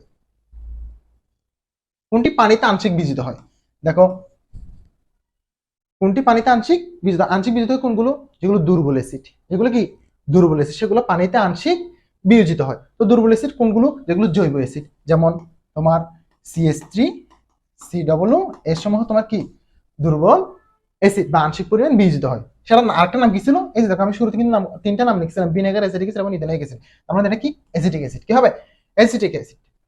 তারপরে নিরপেক্ষ জলীয় দ্রবণ পিএইচ কত, নিরপেক্ষ জলীয় দ্রবণের পিএইচ কত, এই যে এই স্টেপটা হচ্ছে আমার কি নিরপেক্ষ, সে অম্লীয় না সে ক্ষারীয় না, সেটার মান কত 7। আচ্ছা, এটা আমরা তো দেখে ফেললাম যে নিচের কোনটিকে মিল্ক অফ লাইম বলা হয়, একটু আগে বললাম ক্যালসিয়াম হাইড্রোক্সাইডকে মিল্ক অফ লাইম বলা হয়। আবার একটু খেয়াল করো, ক্যালসিয়াম অক্সাইডকে কি বলা হয়, চুন বলা হয়। ক্যালসিয়াম কার্বনেটকে তোমার কি বলা হয়, ক্যালসিয়াম কার্বনেটকে সরি ক্যালসিয়াম হাইড্রোক্সাইডকে তোমার কি বলা হয়, মিল্ক অফ লাইম বলা হয়। ক্যালসিয়াম অক্সাইডকে চুন বলা হয়। জিঙ্ক কার্বনেটকে তোমার কি বলা হয়, ক্যালামিন বলা হয়, কি বলা হয় ক্যালামিন বলা হয়। ওকে, এখন আসো, টেস্টিং সল্টের রাসায়নিক নাম কি। এই যে আমরা টেস্টিং সল্ট যারা ব্যবহার করি সেখানটার রাসায়নিক নাম হচ্ছে কি সোডিয়াম গ্লুটামেট, সোডিয়াম গ্লুটামেট। অবশ্য হিস্টামিনকে অকার্যকর কোনটি, এই যে হিস্টামিন আছে, এই হিস্টামিনকে অকার্যকর করে তুলবে কোনটি, অ্যাসিডিয়া, অর্থাৎ কোনটি ভিনেগার, ভিনেগার অর্থাৎ অ্যাসিডিক অ্যাসিড। আমাদের ধমনীর রক্তের পিএইচ কত, 7.4, 7.4। আমার ধমনীর মধ্যে কি থাকে, রক্ত থাকে। এই রক্ত হচ্ছে তোমার কি ক্ষারীয়, কোন প্রকৃতির, ক্ষারীয় প্রকৃতির। তো ক্ষারীয় প্রকৃতির হলে অবশ্যই সেটার মান 7 থেকে কি হবে, বেশি হবে, 7 থেকে বেশি হবে, অর্থাৎ 7.4। ফেনফথ্যালিন ক্ষারক কোন বর্ণ ধারণ করে, ফেনফথ্যালিন ক্ষারক কোন বর্ণ ধারণ করে, পিঙ্ক কালার বা গোলাপি ধারণ করে। এবং সেটা ক্ষারকের মধ্যে, ক্ষারকের মধ্যে যদি সেটা অম্লীয় মাধ্যমে হয় তবে সেটা কি হবে, বর্ণহীন হবে। এরপর আসো, কৃষি জমির ব্যাকটেরিয়া, কৃষি জমির ব্যাকটেরিয়া প্রতিরোধে ব্যবহৃত হয় কোনটি, তুতে, তুতে বা আমরা কি তুতে মানে কি শিখছিলাম, কপার সালফেট, তুতে মানে কি কপার সালফেট। এরপর আসো, ভিনেগারের রাসায়নিক নাম কি, একটু আগেই বললাম। দেখো একই প্রশ্ন আমার কতভাবে আসতেছে। এই যে এই CH3 COO টা কত ইম্পর্টেন্ট, এটা একটি জৈব অ্যাসিড, এটা একটা কি জৈব অ্যাসিড, তার নাম হচ্ছে কি ইথানোয়িক অ্যাসিড, তার রাসায়নিক নাম কি তোমার অ্যাসিটিক অ্যাসিড, তাকে আবার কি বলা হয়, ভিনেগারও বলা হয়। তাহলে কোনটি হবে, ভিনেগার রাসায়নিক নাম কি অ্যাসিটিক অ্যাসিড। হ্যাঁ, এবার আসো মিথাইল রেড। দেখো তোমার বইয়ে মিথাইল রেড, আর একটা আছে হচ্ছে তোমার কি মিথাইল অরেঞ্জ, কি আছে মিথাইল অরেঞ্জ, মিথাইল অরেঞ্জ। এই দুইটা অংশ ক্ষারের মধ্যে কি থাকবে, কোন বর্ণ ধারণ করবে, হলুদ বর্ণ ধারণ করবে, কোন বর্ণ, হলুদ বর্ণ ধারণ করবে। এগুলো এক ধরনের নির্দেশক, অর্থাৎ মিথাইল রেড হচ্ছে ক্ষারকের মধ্যে কি ধারণ করে, হলুদ বর্ণ ধারণ করে। আসো, এসো আমরা বলকে জানি, দেখি কি জানতে পারি আমরা। দেখো, চলন্ত বাস থেমে গেলে বাস যাত্রীর সামনে ঝুঁকে পড়ে কেন, তুমি একটা চলন্ত বাস গেলে বাস যাত্রীর সামনে থেমে গেলে, হঠাৎ বাসটা যখন থেমে যাবে তখন তুমি কেন সামনের দিকে ঝুঁকে পড়ো, এই বিষয়ে বিজ্ঞানী নিউটন বলে গেছেন যেখানে মূলত কিসের কারণে হয়? জড়তার কারণে হয়। কিসের কারণে হয়? জড়তার কারণে হয়। তাহলে বাস যখন চলমান ছিল, বাস কি ছিল? চলমান ছিল, আমি তার মধ্যে পড়ে গেছি। তাহলে এমন অবস্থা সেটা হয় তোমার কি গতি জড়তা। আমার কি ছিল? গতি ছিল বলে সাথে কি গতি জড়তার কারণে। প্রশ্ন আরেকভাবে আসতে পারে যে স্থির অবস্থায় ছিল, বাসটি স্থির অবস্থায় ছিল, চলা শুরু করছে, তুমি পিছন দিকে হেলে পড়ছো, তাহলে এমন অবস্থাকে কি বলবে? স্থিতি জড়তা। আমি যেহেতু স্থিতি ছিলাম সেক্ষেত্রে স্থিতি জড়তা। যেহেতু গতিশীল থাকবে, যেহেতু চলন্ত বাস ছিল, কি ছিল? চলন্ত বাস, সেজন্য কি হবে? তোমার গতি জড়তার কারণে হবে। ঠিক আছে, বুঝতে পারছো? তাহলে স্থির জড়তা কখন হবে? যখন স্থির অবস্থা থেকে বাসটা চলা শুরু করছে, তখন তোমার কি হবে? স্থির জড়তার কারণে হবে। দেখো আমি দুইটা বিষয় এর সাথে বোঝালাম, আবার বলাই ফেলিও না। দেখো চলন্ত বাসের ক্ষেত্রে কি হবে? গতি জড়তার কারণে হবে। এবার আসলে নিউটনের প্রথম সূত্র হতে ধারণা কি ধারণা পাওয়া যায়? নিউটনের প্রথম সূত্র হতে কি ধারণা পাওয়া যায়? বিজ্ঞানী নিউটন তোমার তার তিনটা সূত্রের মধ্যে প্রথম সূত্রে বলেছিল যে কোন একটা বস্তুর উপর যদি আমি বাহিরেতে কোনো বল প্রয়োগ না করি, স্থির বস্তু স্থির থাকবে, গতিশীল বস্তু কি থাকবে? গতিশীল থাকবে। এখন দেখো আমি শুরুতে বলছি কি বাহ্যিক বল, বলকে কি দ্বারা প্রকাশ করা হয়? এফ। হ্যাঁ, সামনে আসবে। তাহলে বলকে একটা বল, এবং এই যে বল প্রয়োগ না করলে স্থির বস্তু স্থির থাকবে, গতিশীল বস্তু গতিশীল থাকবে, এই ঘটনাকে তোমার কি বলা হয়? জড়তা বলা হয়। তাহলে আমি নিউটনের প্রথম সূত্র থেকে কি কি পাচ্ছি? জড়তা এবং বল, অর্থাৎ আনসার হবে 2 এবং 3। ওকে, দেখো কোনটি বলের একক? কোনটি বলের একক? বলকে কি দ্বারা প্রকাশ করা হয়? এফ দ্বারা প্রকাশ করা হয়। বিজ্ঞানী নিউটনের সেকেন্ড ল থেকে আমরা একটা সূত্র পাই, এফ সমান কি? এফ সমান কি? এফ সমান এম এ। দেখো এখান থেকে বলের এককটা কিভাবে নির্ণয় করতে হয়? এই যে এম মানে তোমার কি ভর, ভরের একক হচ্ছে তোমার কি কেজি, এবং ত্বরণ এ মানে কি ত্বরণ, ত্বরণের একক হচ্ছে তোমার কি এম এস ইনভার্স 2। তাহলে এইটাই হচ্ছে তোমার বলের একক, কিন্তু এই এককটা একটাও কি তোমার অপশনে আছে? নাই। তাহলে কি করতে হবে? এই 1 কেজি এম এস ইনভার্স 2 সমান তোমার কি হয়? 1 নিউটন হয়। কি হয়? 1 নিউটন হয়। বিজ্ঞানী নিউটনের নামে সেটা কি হয়? নিউটন হয়। অর্থাৎ বলের একক কি? নিউটনও থাকতে পারে, নিউটন থাকলে নিউটন দিবা, আর যদি নিউটন না থাকে তাহলে কেজি এম এস ইনভার্স 2 দিবে। গেল। নিচের কোনটি কোনটি দ্বারা ত্বরণ নির্দেশ করে? কোনটি দ্বারা ত্বরণ নির্দেশ করে? আমরা একটু আগে বললাম ত্বরণকে, এই যে ত্বরণ, ত্বরণকে এ দ্বারা প্রকাশ করা হয়, তার একক হবে এম এস ইনভার্স 2। এবং তোমার কি ব্যাগ, ব্যাগও আসতে পারে, ব্যাগকে বি দ্বারা প্রকাশ করা হয়, তার একক হচ্ছে তোমার কি এম এস ইনভার্স 1। এবং বলকে কি দ্বারা প্রকাশ করা হয়? এফ দ্বারা প্রকাশ করা হয়, তার একক হচ্ছে তোমার কি নিউটন। ঠিক আছে, এগুলাই দেখো। তাহলে এখানে দেখো এফ কে আমরা, এটা তো একটা প্রকাশক, তাহলে সেটা হবে না। আমরা ত্বরণের একক, সরি ত্বরণ কি দ্বারা প্রকাশ করা হয়? এ দ্বারা প্রকাশ করা হয়।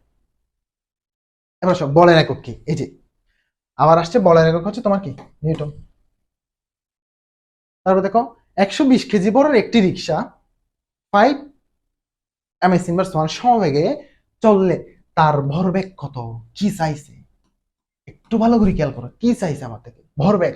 তাহলে ভরবেগকে পি দ্বারা প্রকাশ করতে হয়, শিখতে হবে। ভরবেগকে কি দ্বারা প্রকাশ করা হয়? পি দ্বারা প্রকাশ করা হয়। তাহলে পি সমান কি তোমার এমবি, এটা একটা সূত্র, এই সূত্র তোমাকে মুখস্থ রাখতে হবে। তবে এটা মুখস্থ রাখার ছোট একটা টেকনিক হচ্ছে, দেখো আমরা এখানে ভর বলতেছি, ব্যাগ বলছি, ভরকে এম দ্বারা প্রকাশ করা হয়, ব্যাগকে ভি দ্বারা প্রকাশ করা হয়। তাহলে এই একসাথে ভরবেগকে আমরা কি বলতে পারি? ভরবেগকে একসাথে আমরা কি বলতে পারি? পি সমান এমবি বলতে পারি। তাহলে এখন দেখো তো তোমার ভরের মান দিছি কিনা? কত? 120। ব্যাগের মান দিছি কিনা? 5। তাহলে এটা যদি হিসাব করো তাহলে আমাদের কত হয়? 600 হবে। 120 গুণ 5 কত হবে? 600 হবে। 600। ঠিক আছে, এরপর আসো সেম প্রশ্ন। একটি গাড়ির ভর কত? 200 কেজি। এটা কার মান? এম এর মান। কত এম এস ইনভার্স 1 ব্যাকে চলতেছে? তোমার 50। সেটা কি? তোমার ভি এর মান। তাহলে চলতে থাকলে ভরবেগ কত? ভরবেগ কত? পি সমান এমবি। আমরা কি জানি আবার? পি সমান এমবি। এম এর মান হচ্ছে তোমার কত? 200, এবং ব্যাগের মান কত? 50। অর্থাৎ তোমার কত হবে? 10,000 কেজি এম এস ইনভার্স 1। দেখো ভরবেগের এককটা কত? ভরবেগ হচ্ছে পি সমান এমবি। তুমি এম এর একক কি জানো? কেজি জানো। ব্যাগের একক কি জানো? এম এস ইনভার্স 1 জানো। তাহলে আমরা ভরবেগের একক কত দিব?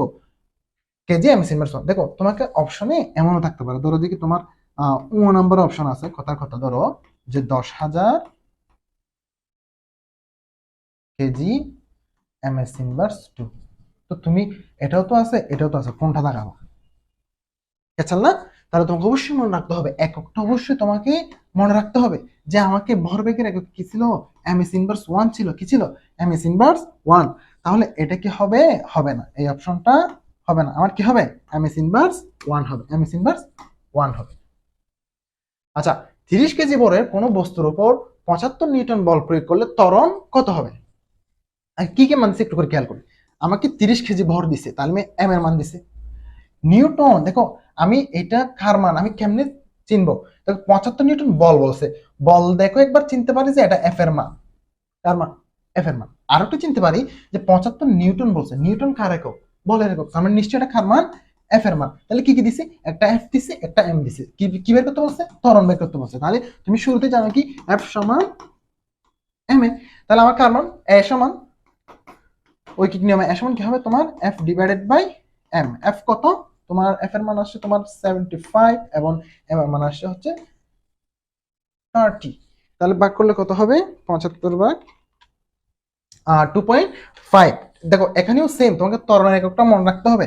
আমার 2.5 যদি তোমার কি দেয়, এম এস ইনভার্স 1 দেয়, অথবা 2.5 যদি এম দেয়, অথবা 2.5 যদি এম এস ইনভার্স 2 দেয়, তাহলে তুমি কোন অপশনটা দাগাবে? আমাকে অবশ্যই সেজন্য এককটা হিসাব করতে হবে, এককটা হিসাব করতে হবে, এককটা কি করতে হবে? হিসাব করতে হবে, এককটা মনে রাখতে হবে। তাহলে এককটা কি ছিল ত্বরণের? ত্বরণের একক কি ছিল? M s inverse 2। তাহলে কত হবে? 2.5 m s inverse 2। Okay fine. Next দেখো, শক্তিশালী নিউক্লিয় বল দুর্বল নিউক্লিয় বলের তুলনায় কত গুণ বেশি? এটা অবশ্যই তোমাকে মনে রাখতে হবে, মুখস্থ রাখতে হবে, 10 টু দি পাওয়ার 12 গুণ বেশি। এরপর আসো, কোন বস্তুর ভর, আবার দেখো আমাকে প্রশ্নে যাই বলুক না কেন কিসের মান দিছে এটা আমি আগে ফাইন্ড আউট করবো। তাহলে দেখো ভর দিছে, তাহলে ভর কত? 10 কেজি। ত্বরণ দিছে, কত দিছে? ত্বরণ। ত্বরণ কি তারা প্রশ্ন করে? এ। তাহলে এম এর মান দিছে, এ এর মান দিছে। কি বলছে? বলের মান কত? কার মান? বলের মান কত? তাহলে আমি কি জানি? এফ সমান এম এ। দেখো এম এর মান কত? 10 এবং এ এর মান কত? 2। অর্থাৎ কত হবে? 20 নিউটন আনসার হবে। আচ্ছা দেখো, ক্রিকেট বল, এই যে ক্রিকেট বলটা ক্রিকেট ব্যাটের উপর যে বল প্রয়োগ করে তাকে কি বলা হয়? একটু করে খেয়াল করো। তুমি একটা বল ওয়ালে ছুটে মারছো, তাহলে তোমার বলটা হচ্ছে কি?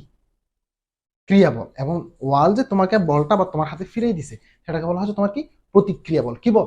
প্রতিক্রিয়া বল। এখন দেখো এই প্রশ্নটা একটু তোমাকে ভাবতে হবে যে একটা ক্রিকেট বল ক্রিকেট ব্যাটের মধ্যে আঘাত করতেছে, এমন অবস্থায় তার প্রকৃত বল কি বলবো? তোমার সাপেক্ষে তুমি চিন্তা করো, আমি ব্যাটটা নিয়ে জাস্ট আঘাতছি, হ্যাঁ আমি আঘাত করতেছি। তো আমি যে আঘাত করতেছি আমারটা কি? ক্রিয়া বল। তো বল যে আঘাত করতেছে সেটা কি বল? প্রতিক্রিয়া বল। মানে আমার বিপরীতে সে আঘাত করতেছে বা সে করতেছে, আমি তাকে তাড়া দিচ্ছি, সে আমাকে আঘাত করতেছে, আমি তাকে তাড়া দিচ্ছি। তাহলে এমন অবস্থায় আমার ওই যে বলটা হবে সেটা কি হবে? প্রতিক্রিয়া বল হবে।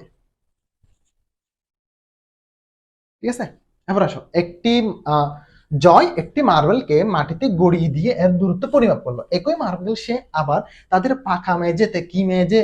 পাকা মেঝেতে গড়িয়ে দিয়ে দেখলো মার্বেলটি মাটি থেকে মেঝেতে বেশি দূরত্ব অতিক্রম করতেছে। কেন?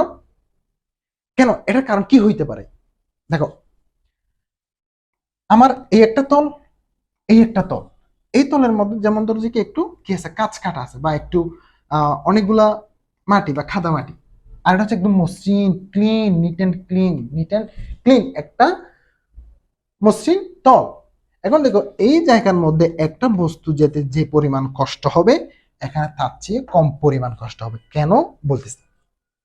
দেখো একটা বস্তু যখন নিচ্ছিলাম, আমার এখানে বিভিন্ন কণা বিভিন্ন কিছু বাধা দিচ্ছে, এই বস্তুটা কি দিচ্ছে? বাধা দিচ্ছে। তুমি যখন টানতেছো বলটাকে, তখন তার নিচের তলের মধ্যে যে অংশগুলো আছে সেগুলো তাকে দিচ্ছে, বাধা দিচ্ছে। কাজ যেগুলো সেগুলা কাজগুলো তাকে বাধা দিচ্ছে, যার কারণে এখানে বস্তুটা কি হয়? অধিক পরিমাণ বল প্রয়োগ করে নিতে হয়। বা তুমি যদি হেঁটে যাও তাহলে সেক্ষেত্রে তোমার কি হবে? অধিক পরিমাণ কষ্ট হবে। কিন্তু মসৃণ তলের মধ্যে, তলটা যখন মসৃণ, তাহলে সেখানের মধ্যে কেউ তোমাকে বাধা দিচ্ছে না, দিলেও খুবই কম, যার কারণে সেখানে বস্তু খুব সহজেই চলে যাচ্ছে, বস্তুটা খুব সহজে চলে যাচ্ছে। এখন আমাকে প্রশ্ন কি করছে যে মার্বেলটি মেঝেতে বেশি দূরত্ব অতিক্রম করার কারণ কি? এই যে আমি যে বললাম যে তোমার বাধা দিচ্ছে, এই বাধার নাম পরিমাণটা হচ্ছে তোমার কি ঘর্ষণ। কি ঘর্ষণ? তাহলে ঘর্ষণের পরিমাণ যদি বেশি থাকে, ঘর্ষণের পরিমাণ যদি তোমার বেশি থাকে, তাহলে বস্তুটা কি হবে? স্লো যাবে, স্লো যাবে। এবং ঘর্ষণের পরিমাণ যদি কম হয় তাহলে বস্তুটা দ্রুত যাবে। তাহলে একটা মার্বেল আমি টাইলসে ফেললে যে দ্রুত যাবে, মাটিতে ফেললে কি বা ঠিক সেই পরিমাণ যাবে? বা একটা কার্পেটের উপর যদি তুমি ফেলো তাহলে ঠিক সেই পরিমাণ যাবে? যাবে না। কেন? কার্পেটের মধ্যে তোমার ঘর্ষণের পরিমাণটা বেশি।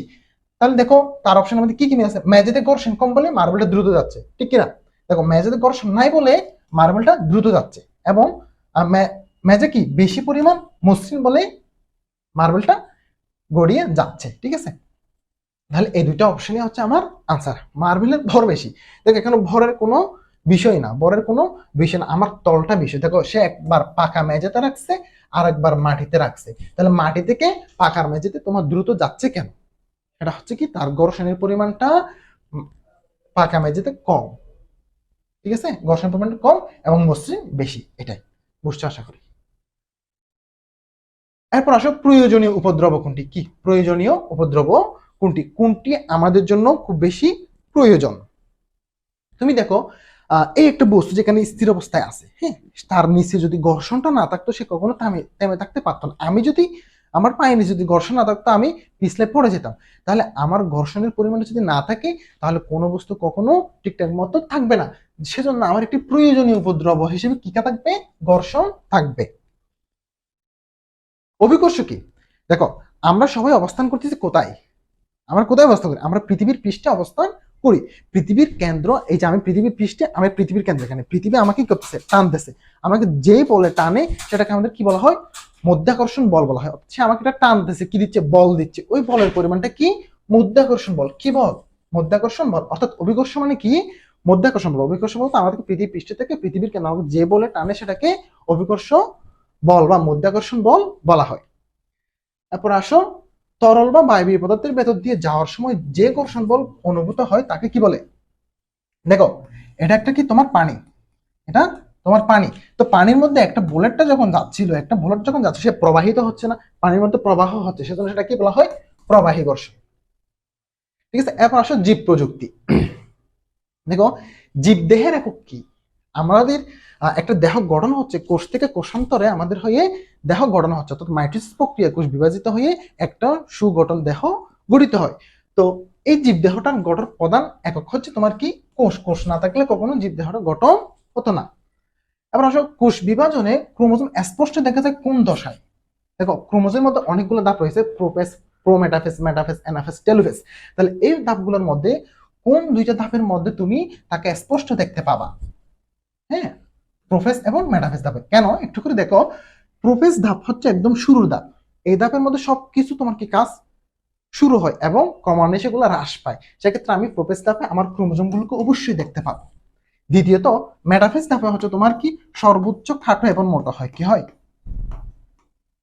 সর্বোচ্চ খাটো ও মোটা হয়। বুঝে গেছে? তাহলে তোমার প্রশ্নে আসতে পারবে নিচের কোষ বিভাজনের কোনটিতে ক্রোমোজোমকে সর্বোচ্চ খাটো এবং মোটা দেখা যায়? তাহলে তুমি কি দিবা? মেটাফেস ধাপে দিবা। অর্থাৎ আমাদের কোষ বিভাজনে ক্রোমোজোম স্পষ্ট দেখা যায় প্রোফেস এবং মেটাফেস ধাপে দেখা যায়। আমরা মানুষের প্রতিটি দেহ কোষে ক্রোমোজোম কতটি থাকে? দেখো আমাদের দেহে ক্রোমোজোমের সংখ্যা হচ্ছে 23 জোড়া। কয় জোড়া? কয় জোড়া? 23 জোড়া। এই 23 জোড়ার মধ্যে দুই ভাগ আছে। 22 জোড়া হচ্ছে তোমার কি? 22 জোড়া হচ্ছে তোমার কি? অটোজোম। কি বলা হয়? অটোজোম। এবং এক জোড়া হচ্ছে তোমার কি? Sex chromosome. ঠিক আছে? তাহলে মানুষের প্রতিটি দেহ কোষে ক্রোমোজোম কতটি? 23 জোড়া। আমার অপশন কি 23 জোড়া আছে? নাই। কি আছে? 46টি আছে। তাহলে 23 কে যদি তুমি 2 গুণ করো তাহলে কত হয়? 46 হয়। এবার আসো, ক্রোমোজোমের প্রধান উপাদান কোনটি? এই যে একটা ক্রোমোজোম সুতার মতো যে ক্রোমোজোম থাকে সেটার প্রধান একক হচ্ছে তোমার ডিএনএ। কেন? দেখো এই ক্রোমোজোমকে যখন আমি বিভাজিত করবো, অনেকগুলো বিভাজিত করবো, আস্তে আস্তে একটা পর্যায়ে গিয়ে সেখানে আমি কি দেখতে পাবো? ডিএনএ দেখতে পাবো। কি দেখতে পাবো? ডিএনএ। কি দেখতে পাবো আমরা সেখানে? এই যে ডিএনএটা দেখতে পারবো। সেজন্য ক্রোমোজোমের প্রধান উপাদান হচ্ছে তোমার কি? ডিএনএ। এবং এই প্রতিটি ডিএনএ এর মধ্যে কি বিদ্যমান থাকে? প্রতিটি ডিএনএ এর মধ্যে নিউক্লিওটাইড বিদ্যমান থাকে। কি থাকে? নিউক্লিওটাইড বিদ্যমান থাকে। যে এগুলো এক একটাকে কি বলা হয়? নিউক্লিওটাইড বলা হয়। নিউক্লিওটাইড বিদ্যমান থাকে। দেখো ক্রোমোজোমের প্রোটিন কোনটি? ক্রোমোজোমের মধ্যে যে প্রোটিনটি থাকে সেটার নাম হচ্ছে তোমার কি? Histone protein. কি প্রোটিন? Histone protein. জীবকোষে আরএনএ হচ্ছে, এই যে আরএনএ এর মধ্যে তোমার mRNA এবং tRNA বিদ্যমান থাকে। তাহলে জীবকোষের আরএনএ কোনগুলো? mRNA এবং tRNA। তারপর আসো, জিন নামটি কে দিয়েছেন? এই যে জিন নিয়ে এত কথা আসতেছে, এই জিনের নামটা কে দিয়েছিলেন? বিজ্ঞানী জোহানসেন এই নামটা দিয়েছিলেন। এবার আসো, সিকেল সেল রোগের লক্ষণ কোনটি? সিকেল সেল রোগের লক্ষণ হচ্ছে তোমার কোনটি? দেহে যখন তোমার আরবিসির পরিমাণটা কমে যাবে। কি কমে যাবে? দেহে যখন তোমার আরবিসির পরিমাণটা কমে যাবে তখন সেখানে তোমার সিকেল সেল জাতীয় রোগের সমস্যা দেখা দিবে। তাহলে আরবিসির পরিমাণ যখন কমে যায় তখন আমাদের কি হয়? রক্ত শূন্যতা দেখা দেয়, যার কারণে সিকেল সেল রোগের লক্ষণ পাওয়া যায়। দেখো, টার্নস টার্নস সিনড্রোম মহিলার সেক্স ক্রোমোসোম কোনটি? সেটা হচ্ছে তোমার কি? এক্স। কোনটি বংশগত রক্তের রোগ? কোনটি তোমার বংশগত রক্তের রোগ? ভালো করে খেয়াল করতে হবে। সেটা হচ্ছে তোমার কি? থ্যালাসেমিয়া। থ্যালাসেমিয়া হচ্ছে তোমার একটি বংশগত রক্তের রোগ। কোন রোগে 10 বছর বয়সে শিশুর চলন শক্তি লোপ পায়? কি শক্তি? চলন শক্তি। দেখো, আমাদের মাসেল যদি ঠিকঠাক মতো না থাকে তা আমরা কখনো চলতে পারবো না। অর্থাৎ একটা শিশুর চলন শক্তি যদি ঠিকঠাক মতো নাই থাকে তাহলে সে কি হবে? চলতে পারবো না। অর্থাৎ এই যে মাসকিউলার, যে মাসেল যদি আমাদের না থাকে সেদিক থেকে হিসাব করে তুমি কি দিবা? মাসকুলার ডিস্ট্রফি, চলন শক্তি লোপ পাবে। দেখো, মানব ক্লোনির প্রধান অন্তরায় কোনটি? আমাদের ধর্মটাই হচ্ছে তোমার কি? তার প্রধান অন্তরায়। অবশ্য ট্রানজেনিক টমেটো, যেটা ট্রানজেনিক টমেটো হবে সেটার মধ্যে অবশ্যই সুক্রোজ ধারণ করবে, ঠিক আছে, এবং সেটা দেরিতে কি হবে? দেরিতে পাকে। পনির তৈরিতে কোনটি ব্যবহার করা হয়? পনির কি? পনির হচ্ছে দুধকে তুমি যখন জমাট বেঁধে একটা অবস্থানে নিয়ে আসা হয় সেটাকে বলা হয় তোমার কি? পনির। তাহলে এক্ষেত্রে সেখানে কি ব্যবহার করা হয়? তোমার ছত্রাক ব্যবহার করা হয়। ছত্রাক ব্যবহার করা হয়। দুধ থেকে দই পরিণত হয় কোন অ্যাসিডের কারণে? এই যে দুধ থেকে তুমি দই পরিণত করতেছো সেখানে কোন অ্যাসিডটা থাকবে? ল্যাকটিক অ্যাসিড থাকবে। কি থাকবে? ল্যাকটিক অ্যাসিড বিদ্যমান থাকবে। দেখো, জীব প্রযুক্তির মাধ্যমে দুগ্ধজাত দ্রব্য ব্যবহার করে পনির তৈরি করা হয়। কি তৈরি করা হয়? দুগ্ধজাত দ্রব্য ব্যবহার করে তুমি কি তৈরি করতেছ? পনির। তাহলে এর সাথে বর্ণে ভিন্নতা আছে। অনেক প্রয়োজনীয় উপাদান তৈরিতেও এই প্রযুক্তি ব্যবহার করা হয়। উদ্ভিদকুলিত উপাদান তৈরিতে কি ব্যবহৃত করে? একটু আগে বলছো, দুধ থেকে যখন আমি পনির তৈরি করতে যাচ্ছি তখন আমার কি ব্যবহার করা হচ্ছে? এক বিশেষ প্রকৃতির ছত্রাক ব্যবহার করা হয়। কোনটি ডিএনএ তে অনুপস্থিত? কোনটি ডিএনএ তে অনুপস্থিত? ইউরাসিল হচ্ছে আমাদের ডিএনএ তে অনুপস্থিত। এডিনিন, গুয়ানিন, সাইটোসিন এগুলো তোমার ডিএনএ এর মধ্যে উপস্থিত থাকে, অর্থাৎ ইউরাসিল অনুপস্থিত। ডিএনএ অণু দ্বিসূত্র বিশিষ্ট লম্বা শৃঙ্খলকে, এই যে এটা হচ্ছে তোমার কি? এটা ডিএনএ। কি এনে? ডিএনএ। তো এই ডিএনএ এর মধ্যে একটা নিউক্লিওটাইড, অনেকগুলো নিউক্লিওটাইড যখন একত্রিত হয় তখন সেটা কি বলা হয়? পলি বলা হয়। কি বলা হয়? অনেকগুলা একত্রিত হয় তখন সেটাকে আমরা কি বলি? পলি বলে। অর্থাৎ এখানে এগুলো যেহেতু নিউক্লিওটাইড সেজন্য আমরা সেখানে কি বলি? পলিনিউক্লিওটাইড। যদি দুইটা থাকতো তাহলে ডাইনিউক্লিওটাইড, পেন্টা থাকলে 5টা, এভাবে বলা হয়। কিন্তু আমাকে যেহেতু লম্বা একটা শৃঙ্খল বলছে, তো লম্বা শৃঙ্খলা তার দুইটা দিয়ে হবে না, সেখানে অনেকগুলো নিউক্লিওটাইড দরকার হবে, সেজন্য সেটাকে বলা হয় পলিনিউক্লিওটাইড। তারপর রাসায়নিক ভাবে প্রতিটি ক্রোমোজোম কি দিয়ে গঠিত? একটা ক্রোমোজোম গঠন করতে অবশ্যই তোমাকে প্রোটিন লাগবে, ডিএনএ লাগবে, হ্যাঁ, এবং তোমার আরএনএ প্রয়োজন। অর্থাৎ আমাদের অপশনের মধ্যে তিনটাই হবে। তারপর মানব দেহে রক্তকণিকায় কোন রোগটি পয়েন্ট মিউটেশনের জন্য হয়ে থাকে? কোন রোগটি পয়েন্ট মিউটেশন? পয়েন্ট মিউটেশন হচ্ছে তোমার কি?